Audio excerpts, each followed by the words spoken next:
महाराष्ट्रातील महत्त्वाच्या बातम्या फक्त 10 मिनिटात. या चॅनलला अजूनही सबस्क्राईब केलं नसेल तर आत्ताच करा.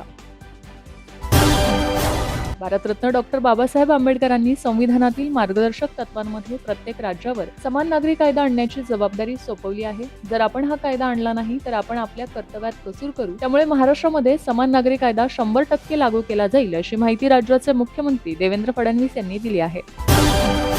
भारतीय हवामान विभागाने मंगळवार दिनांक 7 जुलै रोजी नाशिक जिल्ह्याला हाय अलर्ट जारी केलाय. जिल्ह्यातील काही भागात ढगफुटी संभावित असल्याने नागरिकांनी सतर्क राहून जिल्हा प्रशासनाच्या सूचनांचे पालन करावे, असे आवाहन राज्याचे मुख्यमंत्री देवेंद्र फडणवीस यांनी केले आहे.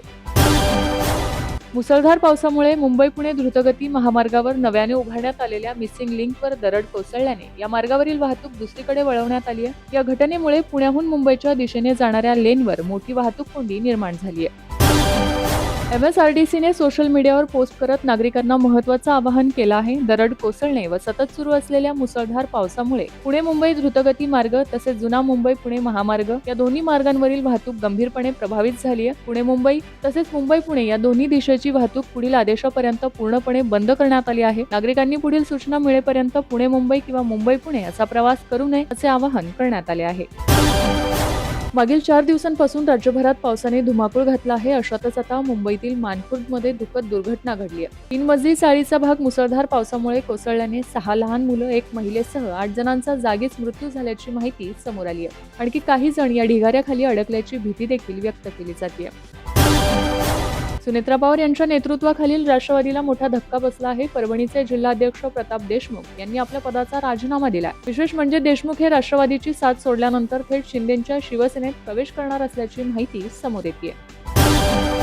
राज्यातील लाखो शेतकऱ्यांसाठी महत्त्वाची असलेल्या पुण्यश्लोक अहिल्यादेवी होळकर शेतकरी कर्जमुक्ती योजनेअंतर्गत पात्र शेतकऱ्यांच्या खात्यात कर्जमाफीची रक्कम राज्य विधानसभेच्या पावसाळी अधिवेशनानंतर जमा केली जाणार असल्याची माहिती कृषी मंत्री दत्तात्रय भरणे यांनी दिली आहे. कर्जमाफीची रक्कम वितरित करण्यासाठी सुरुवातीला 30 जून ही अंतिम तारीख निश्चित करण्यात आली होती. नंतर ती 5 जुलैपर्यंत वाढवण्यात आली. मात्र कोणत्याही पात्र शेतकऱ्यावर अन्याय होऊ नये, ही प्रक्रियेत त्रुटी राहू नयेत यासाठी सखोल पडताळणीला प्राधान्य दिले जात असून कर्जमाफीला उशीर होत असल्याचं सांगितलं जात आहे.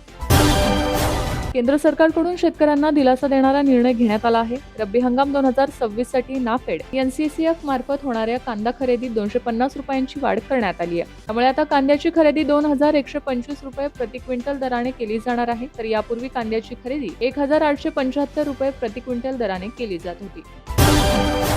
नीट परीक्षेत पुन्हा काही गैरप्रकार होऊ नये म्हणून टेलिग्राम ॲपवर परीक्षेदरम्यान बंदी घालण्यात आली होती. परीक्षा झाल्यानंतर ॲप पुन्हा सुरू झाले. मात्र आता वाढत्या पायरेटेड फिल्मच्या संदर्भात टेलिग्रामला नोटीस बजावण्यात आली आहे. पायरेटेड चित्रपट, वेब सिरीज हटवण्यासाठी 15 दिवसांचा अल्टिमेटम टेलिग्रामला देण्यात आलाय.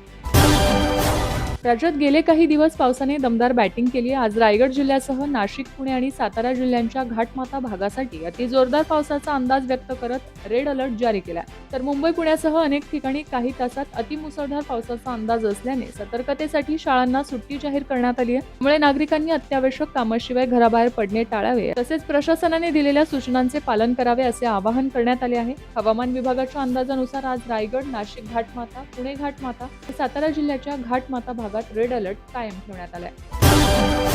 वारकरी भाविकांना आरोग्य सुविधा तात्काळ मिळाव्यात यासाठी सुसज्ज रुग्णवाहिका, बाईक, अँब्युलन्सचा वापर करण्यात येतो. वर्षीपासून अत्यावश्यक रुग्णांकरिता नाविन्यपूर्ण उपक्रमाच्या माध्यमातून अँब्युलन्सची सुविधा उपलब्ध करण्यात येणार असल्याची माहिती राज्याचे सार्वजनिक आरोग्य व कुटुंब कल्याण मंत्री प्रकाश आंबेडकर यांनी दिली आहे.